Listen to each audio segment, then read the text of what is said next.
Now, the Big D and Bubba Weekly Podcast.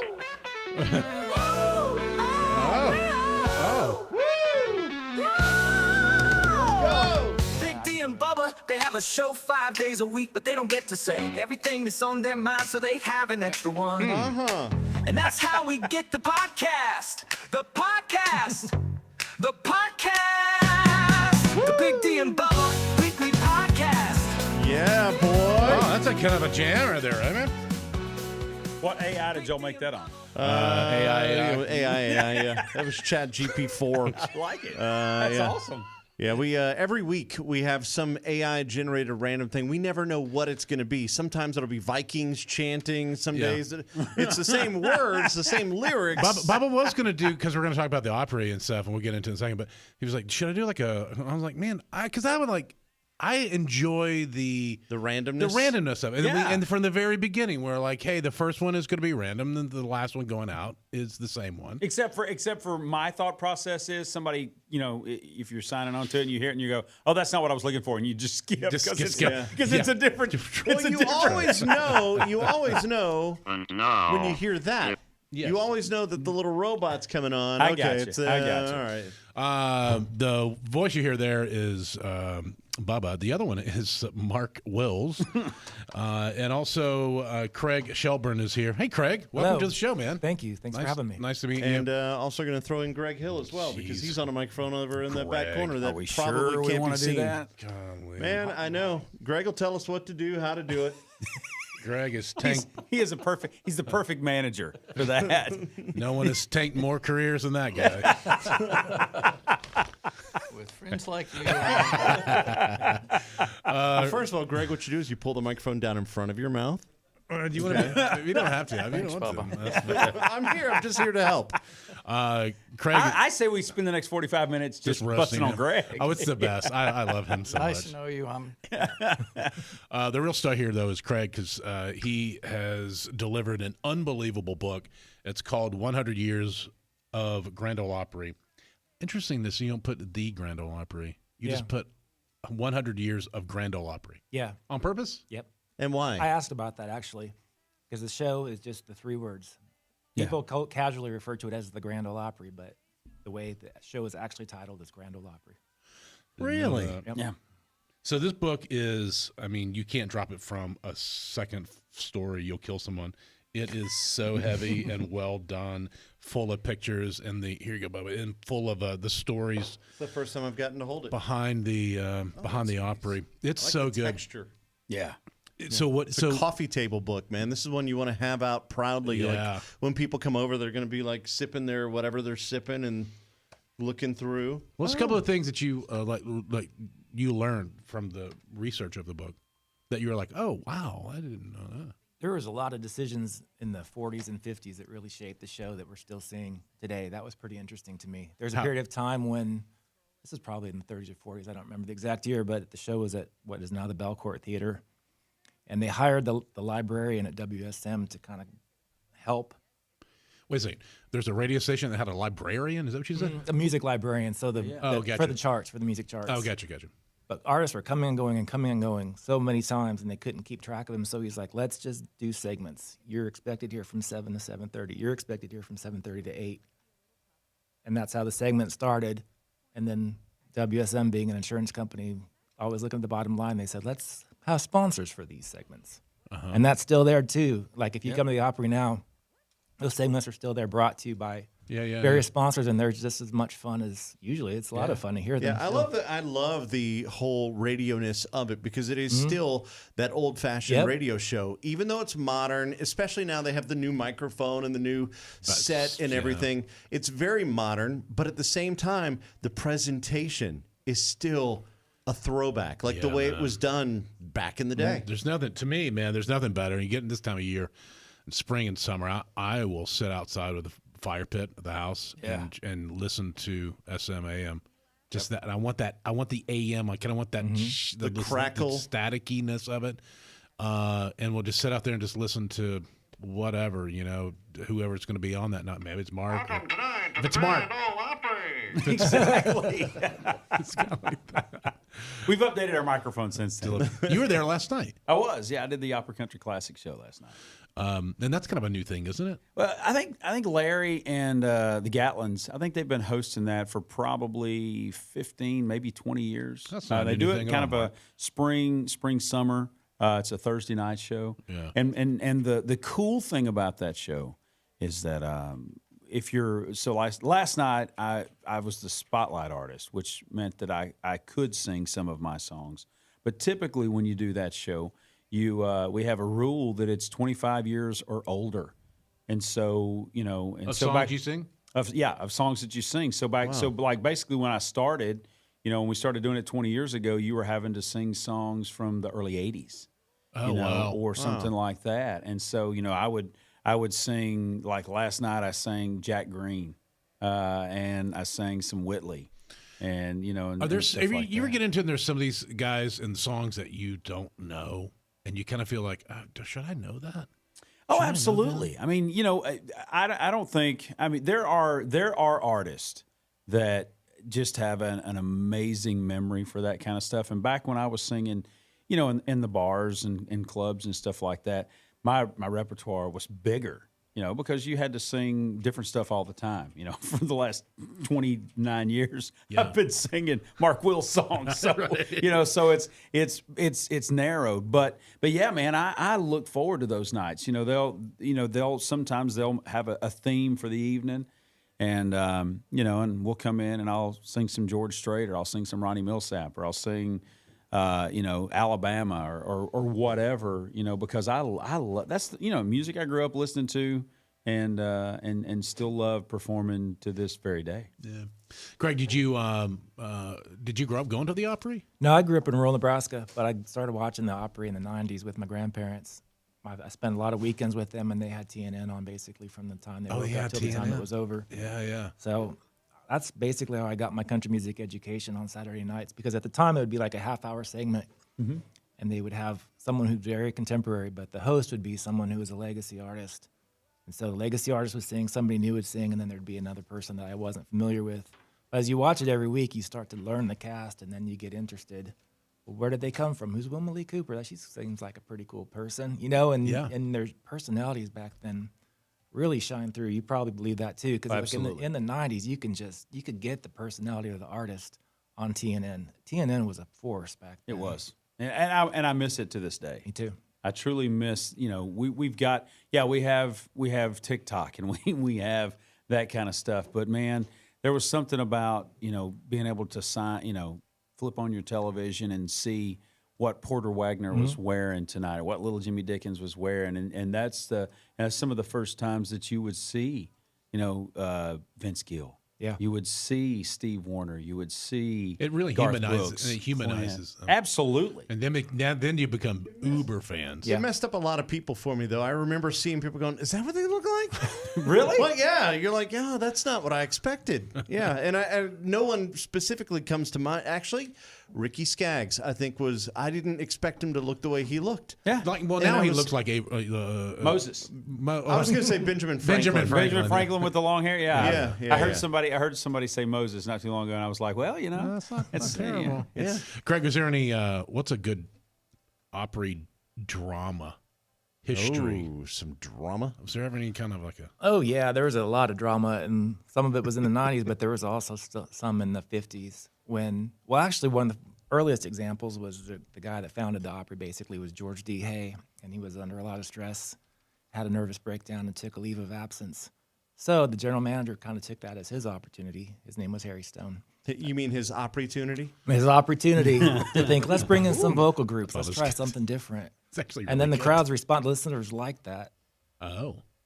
But then the old timers didn't like that because the Opry needs to be this way. Yeah. Right. And so there's been that conversation between what the Opry should be and what the Opry actually is. Forever. But that's a society thing. Yep. I mean, the old saying is, what does everybody hate? The way they are, the way things are. But what do they hate more? Change. Mm-hmm. Right. Yeah. So, yeah, there's always that. We have to hang on to it because that's the way it's always been done. Yeah.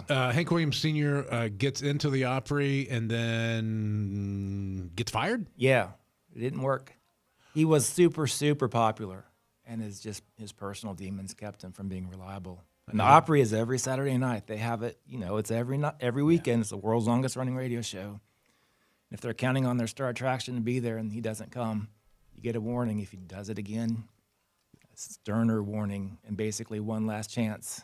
And It was just from he drinking. couldn't pull it together. Just from drinking. And, Well, we were talking about it off the air, but you Yeah. you have to remember that in the 40s, in the 30s, 40s, 50s, there was no social media, there was no TNN, there was no really television. Right. This was the way people got their entertainment. So you would put your cast together for a Saturday night show, and you would have Ernest Tubb, and you would have Hank Williams Sr., and you would have the big stars of the day, Roy Acuff. You would have all them, and they would be on your show, and then they would do the Saturday night show, and then they would have Sunday, Monday, Tuesday, Wednesday, Thursday, Friday to travel and make their living. But they all had to reconverge on the Ryman or the Belcourt or Franklin Theater or wherever it was being held at the time. Did they have it at the Franklin Theater? Was it in War Franklin? Memorial Auditorium. Well, that's right. Yeah, I'm War sorry. Memorial. You're right. Yeah. You're right. So they were, and wherever it was being held at that moment, they would have to converge back onto that. Which is so different because nowadays everybody does their big touring on weekends. Right. And then that's why Tuesday Night Opry has been an amazing thing because you never know who you're going to see on Tuesdays even now. You're Right. like, what? They're there? Are you kidding Yeah. me? With this book, we did most of our Opries, including the interview we did with Mark. We did most of the interviews backstage on the night that the artist performed. And we were out there a lot of Tuesdays and Wednesdays. How long did it take to do this book? About 18 months. Wow. Yeah. And it was important to me to figure out what the story was figure out the story as I was working on it. I didn't approach it in a way that I felt like I knew what the story was and I'm going to find evidence to support it. I went in pretty blank slate. I knew a little bit about the Opry, and I loved it for, my whole life basically. But I wanted to find out what the story actually was rather than just try to imprint my love of the Opry onto it. So it moves fast. If you read it, it moves pretty fast. It's a really 100 years Yeah. history. Who, when you were doing the interviews, is anyone that you were like, they were terrible? No, I don't think so. Are you looking at me? Are you looking at me? Actually, it's cool. I popped the book open right here to this Yeah. page, and look at this little dude. Yeah, man. What? It's going back to, those photos are going back to the beginning. Yeah. Woo. It's Mark Wills, like way back when. Yeah, they opened the entire photo archive of the Opry to us for this book. So there's pictures that have never been seen. Oh, wow. Yeah, I was looking at the one when Chris Young got inducted, and he's bear hugging Vince Gill. Yeah. He's got him like, it looks like he's about to flip him over. Like, Yeah, like a it's gonna be wrestling move. Yeah, like he's about to do a souffle, I think. suplex. Something like that. Yeah, whatever. So where do people get the book at? It's several places. It's a nationally distributed book. So this version here Yeah. is at Target. This thing is substantial. Yeah. If you go to Target, there's one with the black cover. The Opry gift shop and other places have the blue cover. What is that noise? Barnes and That was Noble me has just it. him It's clapping. Closing Him this slamming the book. It's closing this gigantic book. I'm telling you, this thing is huge. Yeah. Yes. It's anywhere you buy books, really. Yeah, there's a real. I think people they see Grand Ole Opry, and they have stories of their own, or maybe they go. But being backstage is a completely different show, and you get to have the interactions with artists. And Mark, as an artist, I mean, isn't you kind of get there as almost like it's almost kind of like a guy, a man cave almost. Yeah. For artists. Well, didn't Absolutely. you were telling us one time that you go even when you're not performing just to go and be backstage to see all this go down.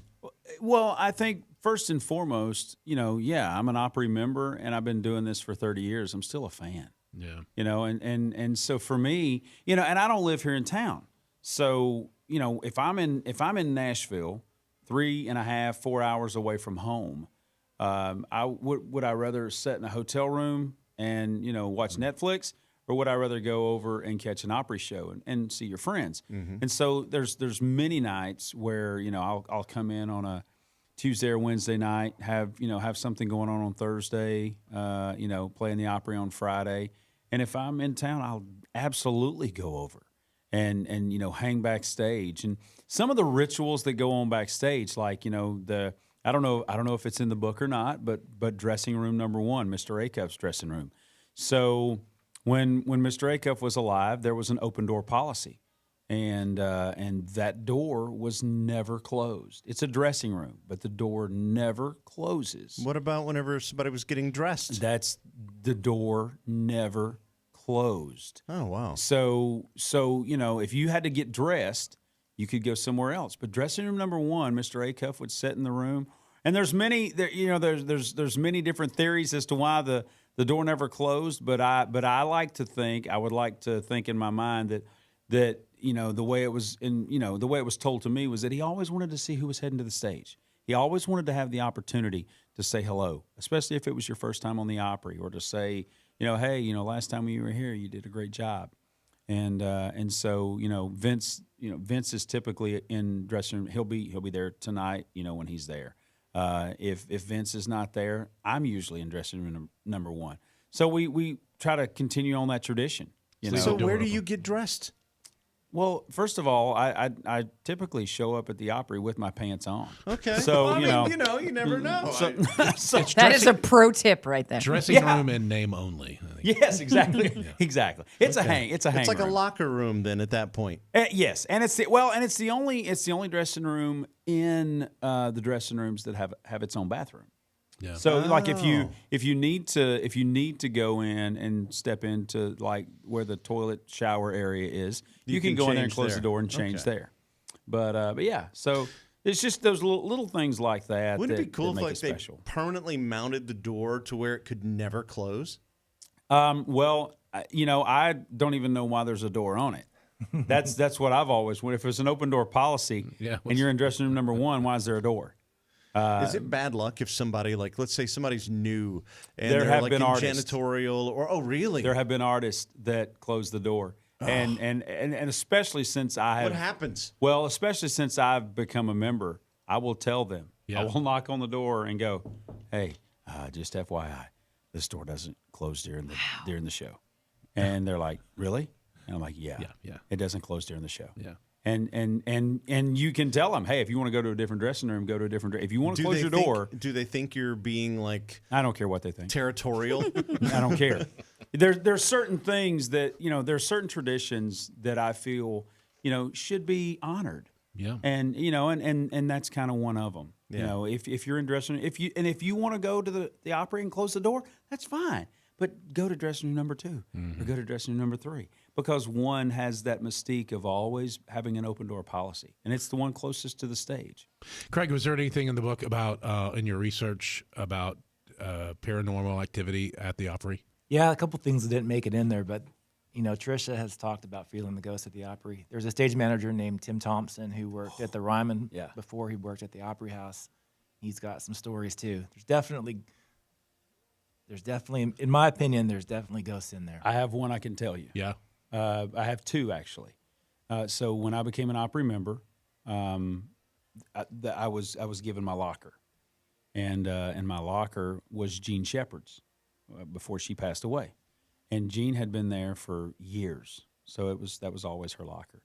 And when they gave me my locker, and I went and programmed my code into the locker for the first year, year that I was there, it never worked. And I thought, I'm not much for paranormal stuff, but I thought, I'm going to do something. I'm going to try something I heard. So I found Miss Jean's first promotional picture, and I put it up in my locker. And every time I open my locker door, I say hello to her. And ever since then, my locker has worked every time. Wow. You can believe it if you want to. Well, I believe it. But I'm telling you. I've seen some whack stuff, Yeah. and I believe. Well, I have one other that I can tell you that was a crazy thing that happened to us. So, we're sitting backstage. We're doing a tribute show. The Malpas brothers are on the show that night, and Lori Morgan had sent Keith Whitley's Martin to be played on the Opry that night. So we sit in the dressing room. We're playing old Keith Whitley songs, having a great time. On that guitar. On Keith's guitar. Go out and take my jacket off that I'd worn on stage. go to put it in my locker, close my locker door, and as I close my locker door, the locker next to me pops open, and there's a guitar in the locker. Okay, don't think anything about it. Walk up to Mr. Jim's desk, say, "Hey, locker next to mine is open. Just wanted to, let you know so we could lock it up, whoever's locker it is." We walk back, take the magic key, stick it in the door, and it's Lori Morgan's locker. Oh, wow. So we had been sitting there playing Whitley songs in the Opry all night on Keith's guitar. And when I went to close my locker, the locker that popped open was Lori's. Have you ever seen that before? No. Or since? No. Yeah, they don't just pop open. Well, no, if you're saying there's a code, that's a pretty. It's a lock. So I'm It's a saying that's a code. pretty intricate lock. I wouldn't imagine it could just. Unlock and open it. Yeah, that's crazy. Just open. And if you ever talk to there's multiple artists that have experienced things in the Opry House. Well, at the Ryman they have ghost tours. Yeah. Going underneath the stage. How much of the book do you cover like on the Opry? The Ryman. The Ryman, yeah. So the Opry moved into the Ryman in 1943 and stayed until 1974. So it's a pretty good chunk of time that we spend in the Ryman in the manuscript. And then a lot of people don't understand why it moves back. Why does it move back and forth from the Ryman to where it is now? Well, it moved out to its current home because the company that owned the Opry had the theme park out there, and one of the executives had knew about Astro World and had noticed that like a theme park surrounded Astro World, and they thought, well, that would probably work in Nashville because you've got like Disney, you've got Cinderella's Castle and Disneyland surrounded by a theme park. So they thought if the Opry is in the middle of a theme park, we're always going to have traffic. So that's really why it moved in the first place. Oh, okay. Because the theme park and the Opry really support it, and the hotel too, of course. Right. The trifecta. And also at Opryland, they were doing like musical numbers. Like it was like it's like kind of like Dollywood now, where they have like all the they sing and different dance featured and stuff. things. Well, yeah, that's where Diamond Rio came from. It's where a lot of acts got their start in the 80s, 80s and 90s, 70s, 80s, 90s. Before it closed down, was a lot of the people that you think of as musicians now. They got their start at Opryland. Who was it that worked at Opryland? We had talked to them about they were doing like singing, like almost like singing telegrams too, and it was somebody that worked at Opryland. And Was it Alan? I don't No, remember. Alan worked in the mailroom at TNN, but Alan Jackson. yeah. Hey, Al. Sorry. I love that clip of Alan Jackson on. It's some old TNN thing, and they're like, "Hey, we got this guy out of the audience." Yeah, with his hat all bent up there. It was great. They called him Al. It was not Stephen Curtis Chapman. You can talk. There is a microphone in front of you. Craig's writing me notes. Thank you, I appreciate that. Craig, be better. What's your favorite Opry memory, Greg? Mark Wills. Oh, stop it. Jeez, what a homer. No, I honestly can remember years ago going in and seeing Mr. Acuff and meeting Bill Monroe and those things right when I came to town, which is still, you think about those legends back there and how welcoming they were. Yeah. The legacy of the Opry. Yeah. Well, and you've also been there, because you've managed countless acts. You've been there on people's first nights. What is that like? And Mark, maybe you can also talk about that too. What is going through your mind and their minds whenever they're going up for their very first time to step into the circle? For me, I don't remember it. At all? Well, it was okay. So I credit the Opry now with the film crew and all of the documentation that you have when you make your Opry debut for so many of these artists. Because for me, the night that I came in, we drove in. I had been to the Opry House because I had done Crook and Chase, I had done Primetime Country, but I had never played the Opry. And so, you show up there, and at the time, Bob Whitaker, who was the GM, he meets me at the door and he says, "Hey, Mark, welcome to the Grand Ole Opry. I'm Bob. If there's anything that you need, you're going to be in this dressing room." And literally, I walked in, I set my guitar down, I went and did the Opry pre-show, which was on TNN at the time. I talked to Jeannie Seeley that night on camera. We had a great little interview, and then basically they go, okay, you got 30 seconds to get to the stage. And I ran to the stage. They put my guitar on me. I sang Jacob's Ladder, and it was over. And I remember none of the performance because it was just boom, boom. It was just one thing after another, boom, boom, boom, so much. It was muscle memory. Right. So it was a crazy, crazy, crazy experience for my debut. And that's why I literally think that the Opry has done such a great job over this last decade of documenting for these artists, because I literally have one picture.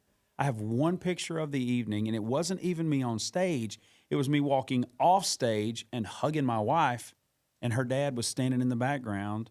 And that's the only true memory that I have of my debut. Do you have a copy of that photo at home? Oh, absolutely. Okay, I have that photo. But I don't have the video. I don't have anything, because at the time it wasn't something that, we really thought about. Greg, so that's what I think that the Opry has done a really good job of, is over the last 15, 20 years, documenting those for these artists so that they have that memory. Well, I was going to ask Greg too.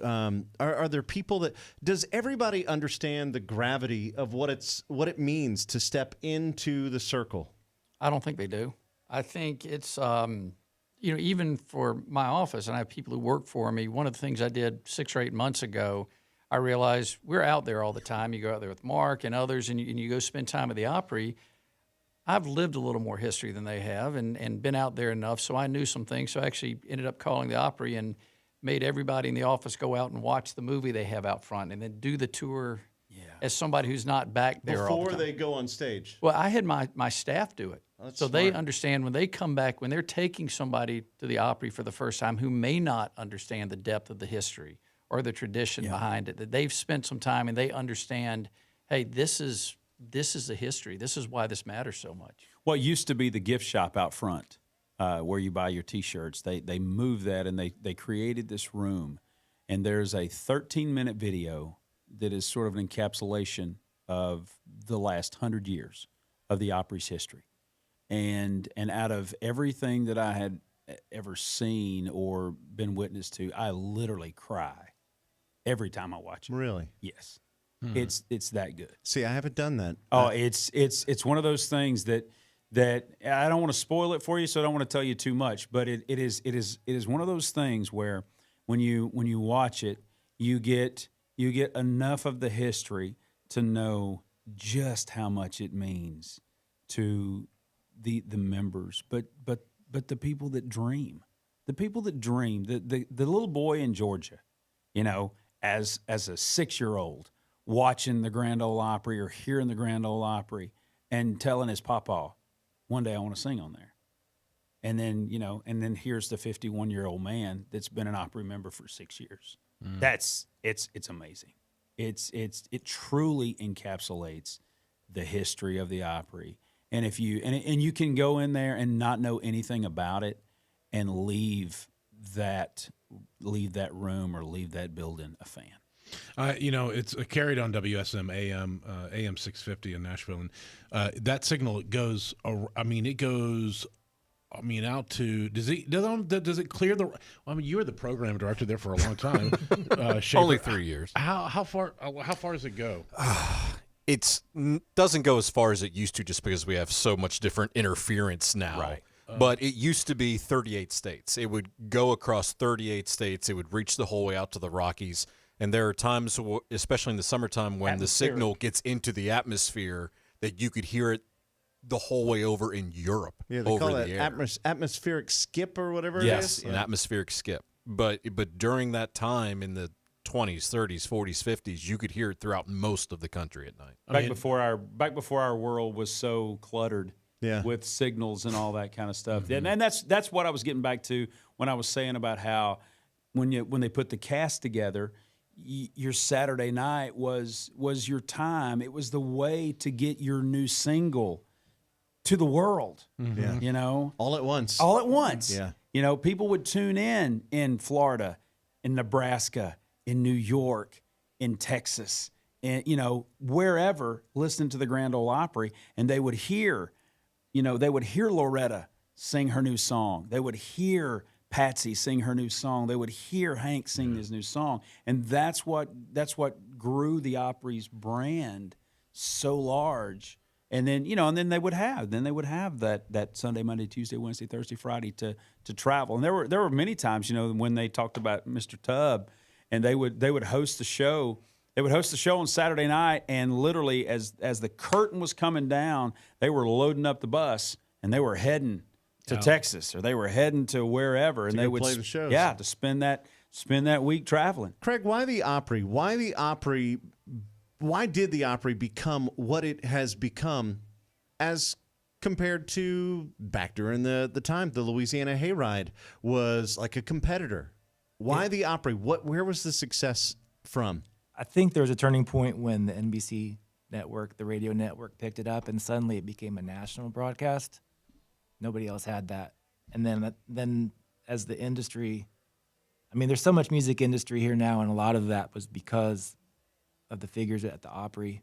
So also, you may agree with this, like without the Opry, we may not have the Nashville music business. It was Amen. really the centerpiece of the industry. It all kind of fed each other, I guess. Yeah. Well, you had Bristol, which is where some of the original recordings happened. You had Atlanta, which WSB in Atlanta was where some of the first country records were recorded, back in the 20s,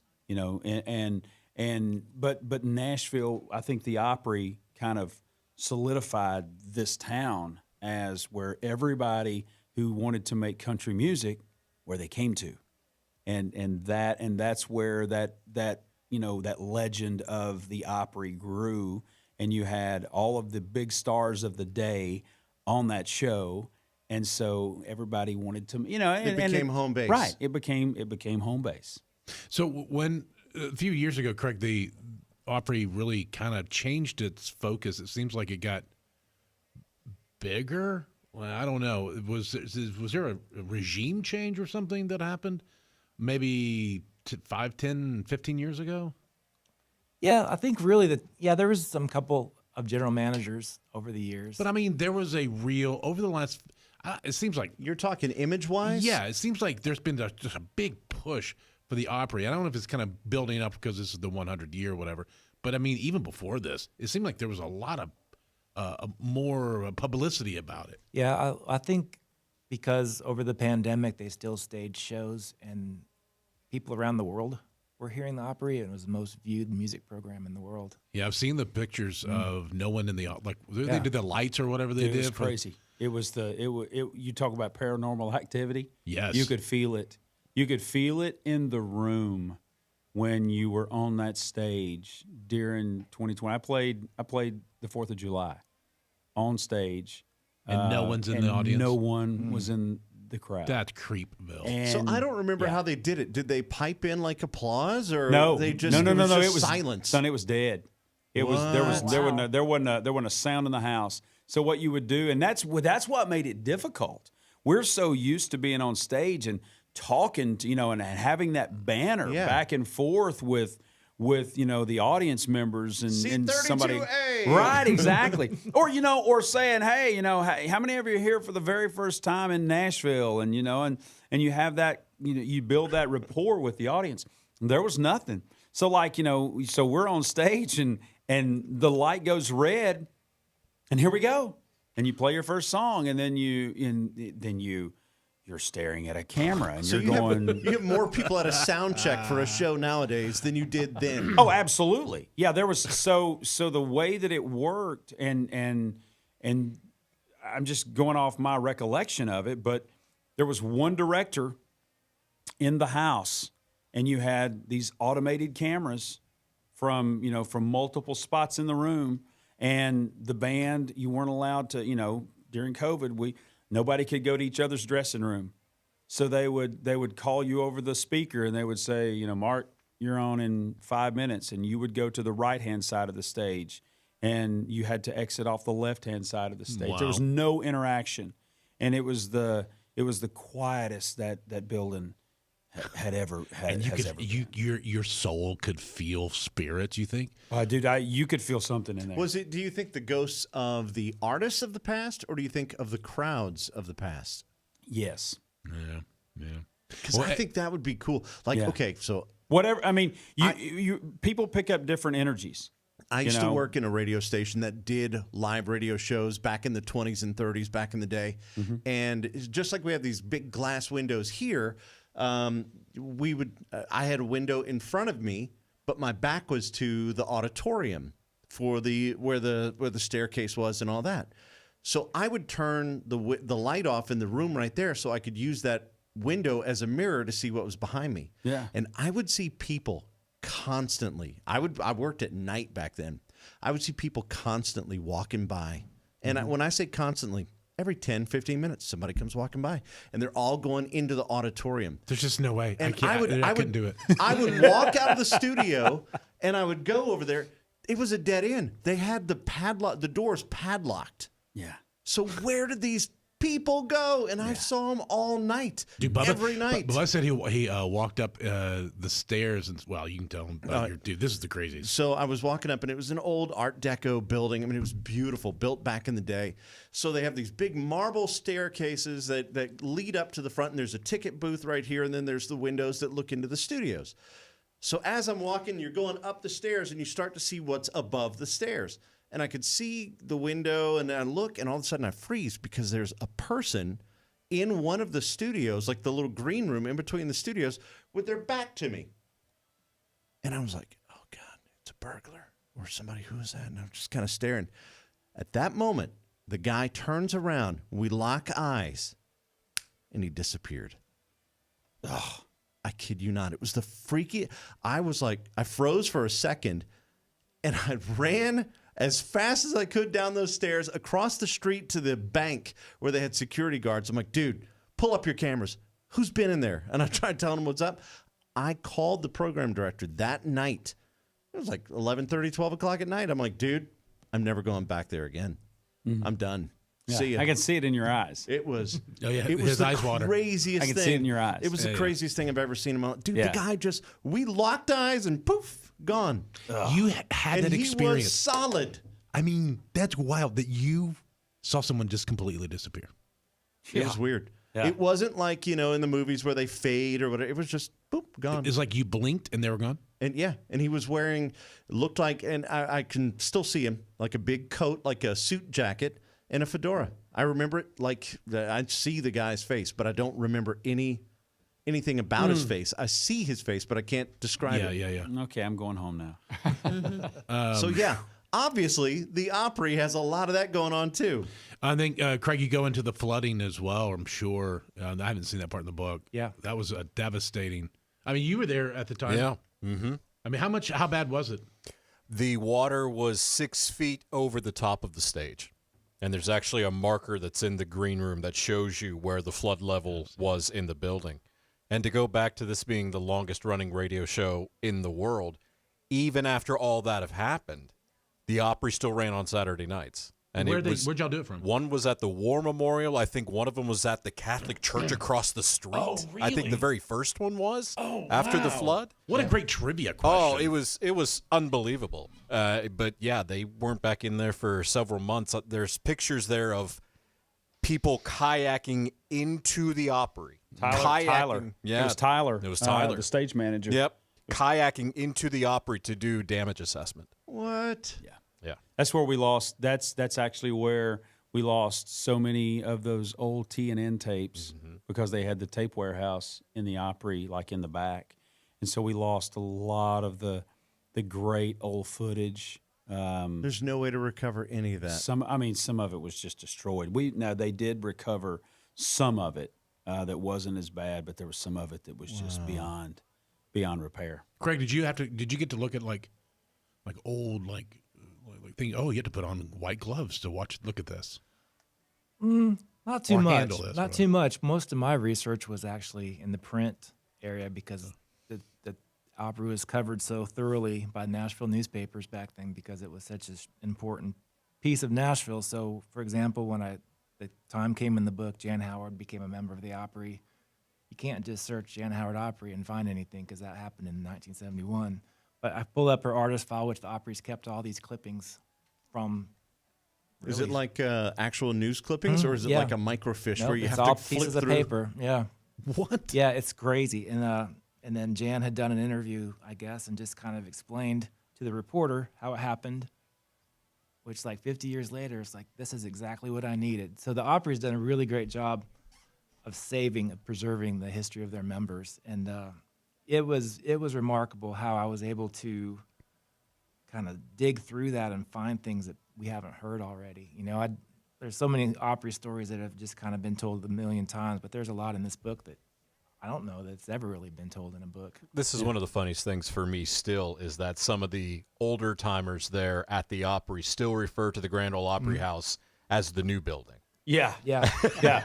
And it's been there for 50 years. Well, it's actually been in the Opry House longer than it was in any other place. That's correct. Yeah. We only spent 30 years at the Ryman, and we've been in the Opry House, the new house, for 51, I guess, going on 52. Yeah. One of the best things I saw when I was researching involved Mark, actually, and you're singing Don't Laugh at Me, and everyone comes on the stage with you. Oh, yeah. Remember this? That was the night I was invited. Like everybody from the wings, the members and some of the employees, and they just stood with you. Yeah. It just felt so powerful because in the 90s chapter, there's some confrontation between the new members and the younger members, and there's a lot of colliding. Like what happened? Just the older members felt like they were being shifted off to the side in favor of the new artist. Mm-hmm. But when Like, that moment so happened, for the class of '89 coming in, is that when the drama started? mostly, I think it was kind of more like the early 90s. Yeah, the early 90s, I would say, was when there was a little bit more drama. Because Did it ever get to fisticuffs?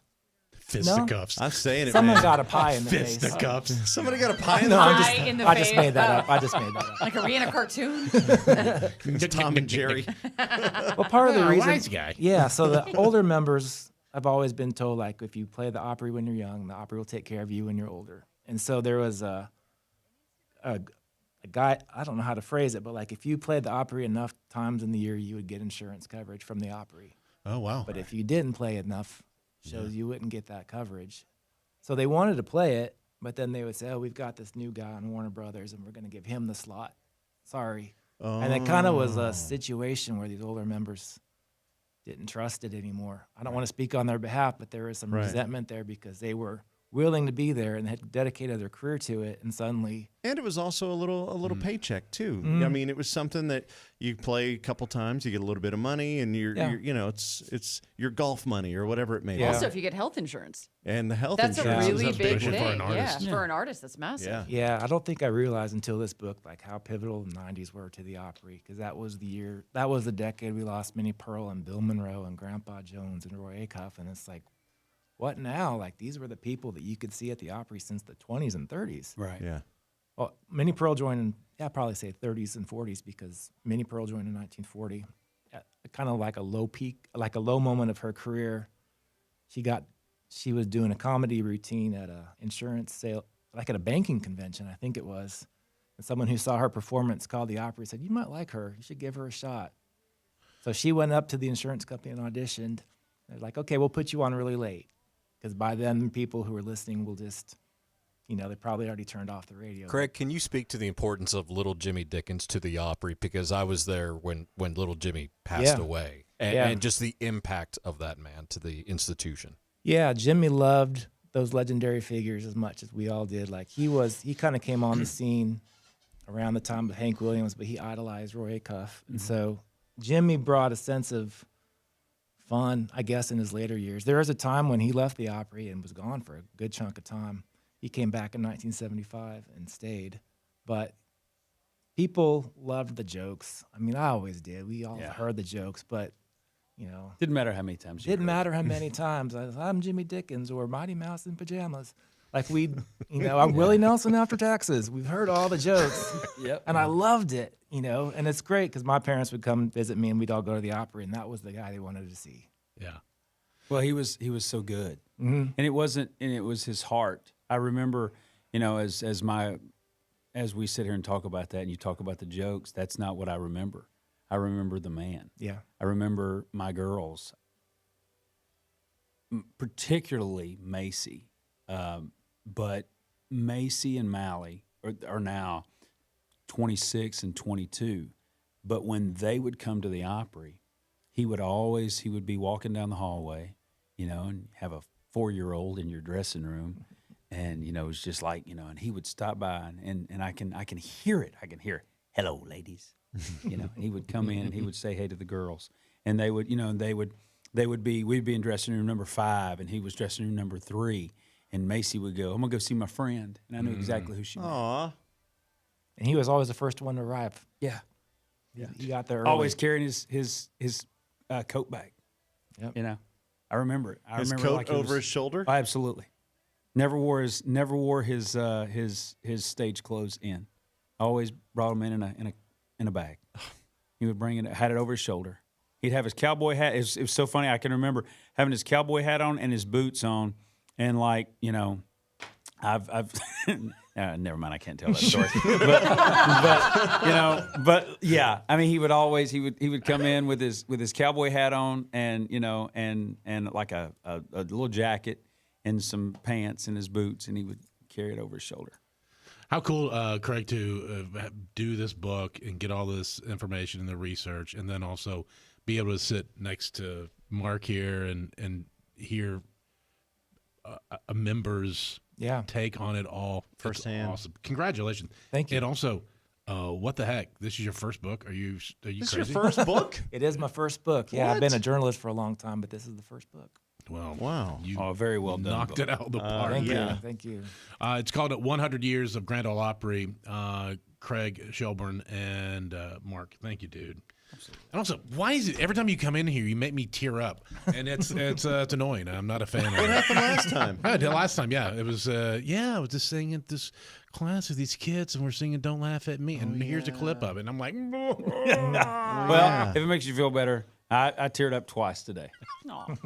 Well, and Bubba teared up once, too, telling his ghost story. No ghost stories for me. That's why you will never, ever, ever, ever see me taking a ghost tour. No. Because I don't want to see it. We stayed at a place one time, the Silverton Hotel, I think, in Durango. Yeah, remember? And they're like, "This is a haunted hotel, man." You're at the Hampton Inn then. I was elsewhere. Yeah, we were in California doing a visit or whatever, and we're the radio station. They're like, our tower site is haunted. Our old engineer died there. And to this day, like, you'll hear knocks on the door, and you look out the window, and there's no one knocking on the door. I'm like, dude, let's go. Bubba's like, I'll see you guys tomorrow morning. I'm good. I'll meet y'all at the buffet. Not gonna happen. See y'all then. Guys, thanks so much. We appreciate it. And again, the book, 100 Years of Grand Ole Opry, is available everywhere and anywhere you can get your books. We highly suggest you get it from the Opry gift shop, because that means you get to go to the Opry. There you go. That's right. Amen. Make a trip, make a plan if you've never been and you love country music. It is, I mean, I tell people all the time because they reach out. They're like, "Hey, we're going to Nashville. What should we do?" I'm like, "Well, have you checked out Opry.com yet?" And they're like, "No, why?" I'm like, "Oh my gosh, do that first. Lock in your tickets for whatever show you want to go to, because you're going to thank me later." And every single person is like, "Oh, we're so glad we went to the Opry. We saw this star and this star and this star and this star." And they had a connection. They had a personal connection and had a great time. Yeah. Yep. And last night they had to listen to him sing. Had to. All right. Unless We're you left good? early. By Yeah, the way, ready for the closing I jingle? I can't believe you're the one who did Jacob's Ladder. I never realized that. That you did that? That was your song? Really? No. I'm gonna hit the button now. I know about your 19 whatever song. Well, this was a podcast, but now it's over. But that's okay, because you can listen to the regular show on the radio. Wait, what happened? Wait, what? No. You're having a conversation? No, I'm not. I was just asking him if he'd seen this picture. Oh, okay. Well, then we're gonna go back to this. This was the podcast, but now it's over. But that's okay, because you can listen to the regular show on the radio every day. It was the Big D and Bubba Weekly Podcast.